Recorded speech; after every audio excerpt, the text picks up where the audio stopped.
Unsure of your dream? Study abroad destination? Clear your doubts. Videsh Consult. Call 9676502888.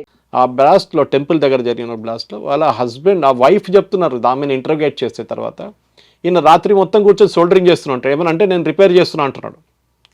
నేను ఆయనకు habit ఉన్నాడు రేడియోలు repair చేయడము అన్ని స్టీరియోలు రిపేర్ చేయడం. సో రిపేర్ చేస్తున్న సోల్డరింగ్ దానికి వచ్చి బాంబ్ తయారు చేస్తున్నాడు మొత్తం. సో మీకు ఇంట్లో ఉన్న వాళ్ళకి అర్థం కాదు ఏం చేస్తున్నాడని. సో బయట వాళ్ళకి ఏం అర్థమవుతుంది. ఎగ్జాక్ట్లీ. సో స్పయింగ్ అనేది ఒక ఆర్ట్. అది ఇప్పుడు ఏమైపోయిందంటే సోఫిస్టికేటెడ్ స్పయింగ్ ఏజెంట్స్ని యూజ్ చేయకుండా ఇట్లాంటి హై ప్రొఫైల్ వాళ్ళని కామన్ వాళ్ళని వాడుకొని ఎవరికి డౌట్ రాకుండా వాళ్ళు ఏ రోజు వాళ్ళు డౌట్ వచ్చిందో వాళ్ళ మీద ఇండియన్ ఏజెంట్ వాళ్ళని అప్పుడే వీళ్ళు డిస్పోజ్ చేసేస్తారు. వాళ్ళతో కనెక్షన్ పెట్టుకోరు దాని తర్వాత. కానీ ఈ కేసులో జ్యోతిష్ కేస్ ఫార్చునేట్లీ ఆర్ అన్ఫార్చునేట్లీ ఈ ఎక్స్చేంజ్ జరిగినప్పుడు ఎవరో మన intelligence agencies using hour technology platform which I told I cannot speak of, వాళ్ళు డెఫినెట్గా ఈ వాట్సాప్ మెసేజ్ చదువుంటారు, ఈ ఫొటోస్ ఎక్స్చేంజ్ చేసుకుని చూసుంటారు, పట్టుకున్నారు. That is same day she was also arrested next day. So obviously వాళ్ళకి తెలిసిపోయింది. అక్కడి నుంచి మళ్ళీ లింక్ ఈజీగా వచ్చేస్తుంది. ఎందుకంటే ఇప్పుడు ఇట్స్ ఇంపాసిబుల్ అనలైజ్ చేయడం. ఎన్నో వీడియోలు ఉంటుంది, లక్షల వీడియోలు ఉంటుంది. మీరు ఎక్కడ వెళ్ళి చూస్తారు, ఏం చూస్తారు, అగైన్ దానికి అలోగ్రిథం యూజ్ చేయాల్సింది. మీరు చెప్పినట్టు వాయిస్ చాట్ డిలీట్ చేశారు ఒకరు, అది ఈజీగా రిట్రీవ్ చేసుకోవచ్చు. Not a big deal. మనకు కూడా possible sir only for intelligence వాళ్ళకి not possible for a normal citizen. అది టెక్నికల్గా వాళ్ళు మెటాతో అనే కాంట్రాక్ట్ ఉంటుంది వాళ్ళకి. ఫర్ ఎగ్జాంపుల్ ఫేస్బుక్ కానీ సిగ్నల్ కానీ టెలిగ్రామ్ కానీ వాళ్ళంతా కోఆపరేట్ చేయట్లేదు. దానికోసం వీళ్ళు టెర్రరిస్ట్ అంతా దాన్ని వాడుకుంటున్నారు, సిగ్నల్ కానీ టెలిగ్రామ్ వాడుకుంటున్నారు. WhatsApp because it's public limited company, వాళ్ళు కొంచెం ఈజీగా వినాల్సింది. యూరోప్లో కూడా చాలా స్ట్రిక్ట్ రూల్స్ ఉన్నాయి డిస్క్లోజ్ చేయాలని చెప్పేసి. టెర్రరిస్ట్ యాక్టివిటీస్ ఉంటే ఒకసారి రిక్వెస్ట్ పెడితే వాళ్ళు ఆటోమేటిక్గా ఉన్న పాత చాట్లన్నీ తీసి మీకు ఇచ్చేస్తారు మీకు. అది ఫోన్స్లో కూడా క్రాక్ చేయడానికి మన దగ్గర ఇప్పుడు చాలామంది హ్యాకర్స్ ఉన్నారు, వాళ్ళు క్రాక్ చేసి తీసుకొస్తారు దాన్ని కూడా. కానీ that is not a main point. మీరు ఒకసారి కోడెడ్ వర్డ్స్ పెడతారు దాంట్లో, మీకు అర్థం కాదు అది చెప్పిన దానికి ఈగిల్ హాజ్ ల్యాండెడ్ అని చెప్తారు. అది ఏంటి ఈగిల్, ఎక్కడ ల్యాండ్ అయింది ఏంటి అనేది మీకు అర్థం కాదు. Okay, so code words use చేస్తారు చాలా మటుకు. ద లంచ్ హెజ్ అరైవ్డ్ అంటారు ఇంగ్లీష్లో. ఏదో ప్యాకెట్ వచ్చింది అంటే డబ్బులు వచ్చిందా ఏమొచ్చిందని. సో ఈ స్పయింగ్ అనేది ఒక గేమ్. ఇది రెండు వైపుల నుంచి ఆడుకోవాలి. అది పట్టుకోవడానికి వెళ్తున్న వాళ్ళు, పట్టుబడుతున్న వాళ్ళు ఇద్దరు కేర్ఫుల్ ఉంటారు. That they don't get caught అన్నమాట. ఈ సెక్యూరిటీ ఫోర్సెస్ సార్ మనం అనుకుంటాము సరిహద్దు ప్రాంతాల్లో సైనికులు మాత్రమే యుద్ధం చేస్తున్నారు అని అనుకుంటున్నాం. కానీ వాళ్ళ రోజున ఈ స్పై ఏజెంట్స్ పిక్చర్లోకి వచ్చాక ఎలా అయిపోయిందంటే ఆన్లైన్లో ఎవరు పోస్ట్ చేస్తున్నారు, ఏ కంటెంట్ని ప్రజలు ఆదరిస్తున్నారు కూడా has become an integral part of the security operations happening. Correct. Media role ఎట్లా ఉంటే అవేర్నెస్ పెంచాలి సార్ జనాల్లో. ఏ కంటెంట్ చూస్తున్నాము, మనం ఇది చూడకూడదు, ఇది మనకి రైట్ కాదు అన్న సెల్ఫ్ అవేర్నెస్ వస్తుందా అని అంటే అది ప్రశ్నార్థకం. What has media or the government have to really improve the awareness among the public? ఒకటి, మీ దేశంతో మీకు ప్రేమ ఉండాలండి, దేశభక్తి ఉండాలి. సార్ కష్టంగా ఉంది సార్ అలాంటి 60-70% ఆనెస్ట్లీ ఇట్ ఇస్ లేదా వాళ్ళకి. వాళ్ళ ప్రాబ్లం ఏంటంటే ఇప్పుడు మీరు యూఎస్కి వెళ్ళి సెటిల్ అవుతారో అదని చెప్పట్లేదు నేను. That is not a point here. కానీ నిజంగా దేశభక్తి ఉన్న వాళ్ళు మీరు చూడండి ఉంటారు, బహుశా ఉంటారు. 80% మంది అడిగితే ఎస్ అంటారు అందరూ. కానీ ఒక ప్రాబ్లం వచ్చినప్పుడు రేపు మీరు బార్డర్కి వెళ్తారా, మీరు తుపాకీ తీసుకొని పడతారా, మీకు ట్రైనింగ్ లేకున్నా కానీ you will see a change of attitude. నేను ఎందుకు వెళ్ళాలి? మీరు చూడండి రిక్రూట్మెంట్ ఇన్ ఆర్మీ చాలా మటుకు నార్త్ నుంచి ఉంటుంది ఎక్కువ మటుకు, సౌత్లో ఎక్కువ లేదు. ఇప్పుడు జరుగుతుంది అనుకోండి, ఇప్పుడు కూడా ఉంది. ఇప్పుడు things have improved a lot. కానీ ఆ కల్చర్ వాళ్ళకి అక్కడ ఉంది. సౌత్ ఆఫ్ ఇండియాలో మనం ఎప్పుడు ఒక వార్ ఫేస్ చేయలేదు మనం. Let us be very honest about it. ఎప్పుడైనా భారతదేశం, పాకిస్తాన్ భారతదేశం యుద్ధం జరిగిన, చైనా జరిగినప్పుడు ఇంకా నార్త్ ఆఫ్ ఇండియా వాళ్ళు సఫర్ చేశారు చాలా మటుకు. ఈసారి కూడా చూడండి అంతే. వాళ్ళకి ఎయిర్ రైట్ సైరన్స్ కానివ్వండి, మిగతా ఏదని వాళ్ళకి నార్మల్. అది they have gone through it before. మనం south of India we have not done it. నేను సౌత్ ఇండియా అని చెప్పట్లేదు, సౌత్ ఆఫ్ ఇండియా. సో మీరు అడిగిన ప్రశ్నకి హౌ ఇస్ ఇట్ హ్యాపెనింగ్, మీరు ఎందుకు చేస్తున్నారు spying, how do you catch them అనేది చాలా మటుకు ఇంపార్టెంట్. మీరు అడిగినప్పుడు ఎందుకు వెళ్తారు స్పయింగ్కి, because that is what you started with. మీరు ఈ దేశ భక్తి ఉంది, దేశ ప్రేమ ఉందంటే you will never do it. కానీ మీరు అడగొచ్చు మళ్ళీ జ్యోతి వాళ్ళు ఎందుకు చేశారు, వాళ్ళకి మోటివేషన్ ఏముండే, డబ్బు ఉండొచ్చు నేను చెప్పినట్లు. They must be important, feel very important. బట్టలు చాలా మంచి బట్టలు, ఎగ్జాటిక్ లొకేషన్స్, డిన్నర్స్, ఇదన్నీ ఉంటుంది. And show off. చూడండి, నన్ను అమెరికన్ కన్సులేట్ వాళ్ళు పిలిచారు, మిమ్మల్ని పిలిచారా? పిల్లలు ఇదే హైదరాబాద్లో ఈ పల్గాం జరిగినప్పుడు టర్కిష్ కన్సులేట్, ఇక్కడ ఉన్న టర్కిష్ కన్సులేట్ ఇక్కడ ఒక 5-star హోటల్లో ఒక డిన్నర్ ఆర్గనైజ్ చేశారు. నేను నా ఫేస్బుక్లో పెట్టాను. I shame those people. It was organised by media house here. ఇంకో మీడియా హౌస్ వాళ్ళ కాంపిటీటర్స్ కూడా క్యారీ చేశారు.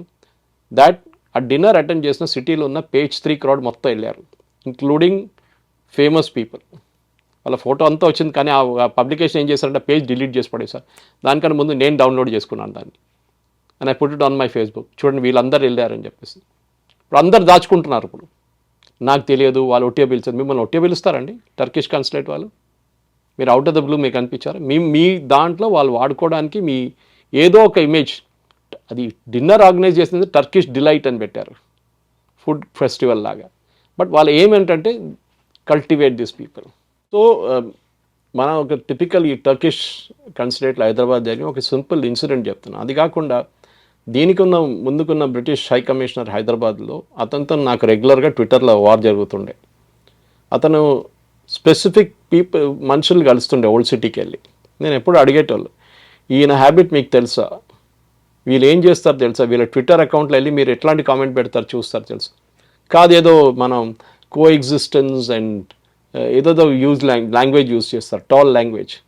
కానీ మీరు ఒక టెర్రరిస్ట్ లాంటి మనిషి, టెర్రరిస్ట్ అని చెప్పట్లేదు, టెర్రరిస్ట్ లాంగ్వేజ్ మాట్లాడుతున్న మనిషి, ఓకే, డెత్ టు ఇజ్రాయెల్ అని చెప్పే మనిషిని మీరు కల్టివేట్ చేస్తున్నారు as a British high commissioner. కానీ అతను ఇప్పుడు మళ్ళీ ట్రాన్స్ఫర్ అయిపోయారు, ఇక్కడ నుంచి ఇక్కడ లేరు ఇప్పుడు. But still he's in India. I know that he's heading another city ఇప్పుడు. సో ఇట్లాంటి చాలా మటుకు ఉంటుంది.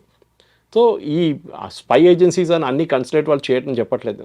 వాళ్ళకి స్పెషలైజ్డ్ ఏజెంట్స్ ఉన్నారు, మన దగ్గర కూడా ఉన్నారు. మన దగ్గర రాలో ఏం చేస్తారు మనకు తెలుసు. నాట్ దట్ మనం హిందీలో చెప్తారు దూద్కే దులేని అని చెప్తారు. అంటే అంత ఆనెస్ట్ ఏం సత్యహరిశ్చంద్రుడు కాదు మనోళ్ళు కూడా చేస్తారు ఇదే పని. కానీ చేసినప్పుడు పట్టుబడకూడదు, అది మెయిన్. పట్టుబడితే అంతే సంగతి. మీకు తెలుసు పాకిస్తాన్ లాంటి దేశంలో తల కోసేస్తారు వాళ్ళు అదే రోజు. సో ఆ రిస్క్ ఉంటుంది. ఇప్పుడు అజిత్ దోవల్ గారు 7 సంవత్సరాలు పాకిస్తాన్లో ఉన్నారు. ఆలోచించే వాళ్ళు పట్టలేదు, అప్పుడు దాకా ఆయన్ని పట్టుకోలేకపోయారు. 7 సంవత్సరాలు ఈ was spy working inside Pakistan. దాని తర్వాత చైనాలో వెళ్ళి ఉన్నాడు, అరుణాచల్ ప్రదేశ్ తర్వాత. వాళ్ళు కూడా పట్టుకోలేదు. ఆలోచించు ఎంత రిస్క్లో ఉన్నారు అది. సో ఎందుకంటే ఆ స్పైని పట్టుకుంటే నెక్స్ట్ మూమెంట్ చంపేస్తారు అంతే. ఉన్న ఇన్ఫర్మేషన్ అంతా గుంజుకుంటారు, కాళ్ళు చేతులు అన్నీ ఇరగొట్టేసి మొత్తం ఇన్ఫర్మేషన్ తీసుకుని చంపేస్తారు. సో చాలా risk. That is professional spying, which is different from ఇప్పుడున్న సాఫ్ట్ స్కిల్ లాంటి ఎట్లాంటి ఇన్ఫ్లుయెన్సర్స్ కానివ్వండి, బ్లాగర్స్ కానివ్వండి, జర్నలిస్ట్ కానీ వీళ్ళు కల్టివేట్ చేసుకుని వీళ్ళు చేసేది డిఫరెంట్ కైండ్ ఆఫ్ స్పైయింగ్. కొంతమంది హై లెవెల్లో చేస్తారు, కొంతమంది లో లెవెల్లో చేస్తారు. కొంతమందిది ఒక టైం అయినాక వాళ్ళు ఏం పని చేయట్లేదు బాగా రాలి అనగానే వాళ్ళు డిస్పోజ్ చేసేస్తారు సిస్టమ్ నుంచి పాకిస్తాన్ వాళ్ళు. కొత్త వాళ్ళు తీసుకుంటారు మళ్ళీ. So this is a constant game అనమాట. సో నెక్స్ట్ టైం మీరు ఒక పోస్ట్ చూసినప్పుడు పోస్ట్గా చూడకండి, దాని వెనక ఏం స్టోరీ ఉంది అది చూడండి, చాలా important. Absolutely sir actually spying agents గురించి మాట్లాడుతూ కూడా ఇప్పుడు ట్రెండ్ అవుతున్న ఒక న్యూస్ టాపిక్ గురించి జస్ట్ ఒక మెన్షన్ మాత్రమే, I don't know if it is right are wrong, అది ఒకసారి మీతో అడగాలనుకుంటున్నాను. యాక్చువల్లీ మనకి ఈ అటాక్ జరగక ముందు పాకిస్తాన్ మిలిటరీ చీఫ్ అసిమ్ మునర్ ఒక స్టేట్మెంట్ చేశాడు, in a very short span of time భారతదేశంలో బ్లడ్ షెడ్ జరుగుతుంది అని. అది జరిగిన కొన్నాళ్లకే ఈ అటాక్ జరిగింది అన్ఫార్చునేట్లీ. తర్వాత మన వాళ్ళు ఆపరేషన్ సింధూర్ ఇదంతా జరిగింది. ఇప్పుడు ఆయన మిలిటరీ జనరల్, నేనే ఫీల్డ్ మార్షల్గా ప్రమోట్ అయ్యారు, ఆయనే ప్రమోట్ అయ్యాను అని చెప్పి స్టేట్మెంట్స్ ఇస్తున్నాడు. అంటే ఆయన బ్రెయిన్ ఇంకా సూపర్ యాక్టివ్గా ఇంకేం డ్యామేజ్ కోసం వర్క్ చేస్తుందా అని మనకు ఒక అలర్ట్ లాగా తీసుకోవాలా? How do we have to see this? ఆర్మీలో 4 స్టార్ నుంచి 5 star general, most of the army people retire at 4 star. General లెవెల్లో 4 స్టార్ ఉంటుంది వాళ్ళకి. మిగతా వాళ్ళు 3 స్టార్ ఉంటారు, మేజర్ జనరల్, లెఫ్టినెంట్ జనరల్ లెవెల్లో. 5 స్టార్ లెవెల్ 5 స్టార్ రావాలంటే మీకు it is a field marshal. Field marshal usually retirement దగ్గరకు మీకు ఇస్తారు, లేకుంటే రిటైర్ అయినాక ఇస్తారు. ఫర్ ఎగ్జాంపుల్ కరియప్ప, ఆయన చాలా లేట్గా, I think after he died only they give. Sam Manekshaw was not a field marshal. Okay, field marshal తర్వాత ఇచ్చారు ఆయనకి. సో ఇట్లాంటి పొజిషన్లో యూజువలీ పాకిస్తాన్లో ఇవాళ క్యాబినెట్ రికమెండ్ చేశారు. క్యాబినెట్ అంటే ఆయనదే, ఆయన చెప్తే వాళ్ళు చేస్తారు అనమాట. ఎందుకు చేశారంటే మీరు చాలా బాగా కొట్లాడారు ఇండియాతో అని చూపించడానికి లోకంకి, not because of anything else. దీనికన్నా ముందు పాకిస్తాన్లో ఫస్ట్ టైం ఫీల్డ్ మార్షల్ కొట్లాడారు సార్, అదే కదా, అంటే వాళ్ళు చూపించాలి కదా భారతదేశం ఓడించారు మీరు అని చెప్పేసి వరల్డ్ లోకం చెప్పుకుంటూ నవ్వుతున్నారు అందరూ. ఎగ్జాక్ట్లీ. సో యాయా Khan first Pakistan dictator, Pakistan president యాయా ఖాన్ కూడా అతనికి ఇచ్చుకున్నాడు. అప్పుడు క్యాబినెట్ లేదు, ఏం లేదు. సో మన దగ్గర కూడా చేశారు లేట్, మనం కూడా వాళ్ళ మీద నవ్వకూడదు.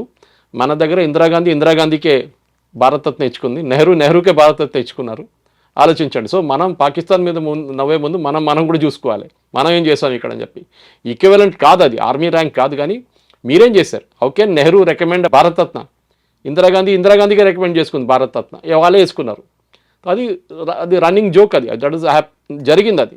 కానీ పాకిస్తాన్ జరుగుతుంది అంటే యూ డోంట్ బి సర్ప్రైజ్. అది దాంట్లో పెద్ద సర్ప్రైజ్ కావాలని ఏం లేదు. అంటే మనం అలర్ట్ అయ్యి ఇంకేమన్నా బిభత్సాలు వాళ్ళు రెడీ చేస్తారా అని అనుకోవడానికి ఏం లేదు. ఇట్స్ జస్ట్ లైక్ అంతే.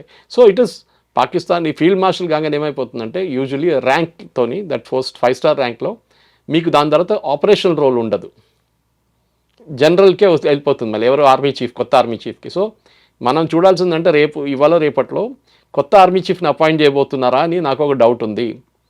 Maybe America he's played a game in this. అమెరికాకి అసీమ్ మునీర్ ఒక రిస్క్ లాగా అనిపిస్తున్నారు. అతను మీరు చెప్పినట్టు ఆ speech to the Pakistani community, ఆయన ఇచ్చిన స్పీచ్, వాళ్ళ ఎన్ఆర్పి నాన్ రెసిడెంట్ పాకిస్తాన్కి ఇచ్చిన స్పీచ్లో ఈ మాట చెప్పారు, మీరు చెప్పిన మాట, bloodshed will happen in India. So Asim మునీర్ని పక్కన పెట్టి సైడ్ లైన్ చేయడానికి ఫీల్డ్ మార్షల్ ఇచ్చి, బాబు పక్కన కూర్చో, ఇక చైర్ వేసుకొని కూర్చో, ఇక మీ గ్రాండ్ చిల్డ్రన్తో ఆడుకోండి, ఇక లండన్కి వెళ్ళిపోండి, మీ ఇంట్లో ఉండండి, ఇక్కడ ఏం చేయకండి అని చెప్పేసి. బహుశా అదే ఉండొచ్చు. ఒకసారి ఫీల్డ్ మార్షల్ ర్యాంక్ వస్తే ఆపరేషన్ రోల్ వెళ్ళిపోతుంది. ఈవెన్ అడ్మిరల్ ఆఫ్ సీస్ అంటారు నేవీలో, వాళ్ళకు కూడా ఉంది 5 స్టార్. అంటే even air force, there was only one Air Force officer who went on to become the 5 star rank again there. Okay, so అట్లాంటి చాలా ఉన్నాయి. సో ఈ పర్టికులర్ పాకిస్తాన్లో జరిగిన దానికి ఇట్ ఈస్ ఎ జోక్. లోకమంతా నవ్వుతున్నారు, అందరు నవ్వుతున్నారు. పొద్దున్నుంచి మీమ్స్ అని స్టార్ట్ అయింది, ఆయనకి ఇచ్చుకుంటున్నాడు అట్లా. So I think we should not take it seriously. వాళ్ళ అంత పెద్ద పాకిస్తాన్ని అంత సీరియస్గా మనం తీసుకోకూడదు. They are a joke actually. ఆ nation itself is a joke. Got it sir. Thank you so much. ఇవాళ టాపిక్ గురించి చాలా ఇన్సైట్స్ ఇచ్చారు. నాకు ఒక్క పాయింట్ స్ట్రాంగ్గా అనిపిస్తుంది take away after conversing it with you. First thing ఏంటంటే lure of money, greed, attraction towards materialistic pleasures, ఇవే ట్రాపుల్గా చూపించి కామన్ పీపుల్ని టార్గెట్ చేయడం ఐఎస్ఐలో భాగం. So don't fall for it అన్నది ఒక మాట. Any country, absolutely sir, more with Pakistan. అదొక ట్రాప్ మాత్రమే. రేపు ఈ ట్రాప్ మీకు కూడా పడచ్చు. కాబట్టి మీరు చాలా అవేర్నెస్తో, చాలా జాగ్రత్తగా, కాన్షియస్గా ఉండాలి. న్యాయబద్ధంగా డబ్బులు సంపాదించాలన్నది మాత్రమే ఫోకస్లో ఉండాలి, కానీ ఇలాంటి ట్రాప్స్కి కాదు. బికాజ్ వన్స్ ఇందాక సార్ చెప్పినట్లుగా ఒక స్పై ఏజెంట్ కనుక దొరికితే జీవితం దుర్భరంగా మారుతుంది. పాయింట్ నెంబర్ 2 సార్, పేట్రియాటిజం, దేశభక్తి అని అంటే కేవలం మన కోసం ప్రాణాలు అర్పిస్తున్న సైనికులకి హ్యాట్స్ ఆఫ్ అని తెలియజేయడమే కాదు. ఈవెన్ ఏ కంటెంట్ చూస్తున్నావు, నువ్వు ఎంత న్యాయంగా అయిన కంటెంట్ని ఎంజాయ్ చేస్తున్నావు కూడా ఒక అవేర్నెస్తో దాన్ని కన్జ్యూమ్ చేయాలి. That's where the true patriotic true patriotism lies is what I believe. So it was wonderful talking to you. Thank you so much.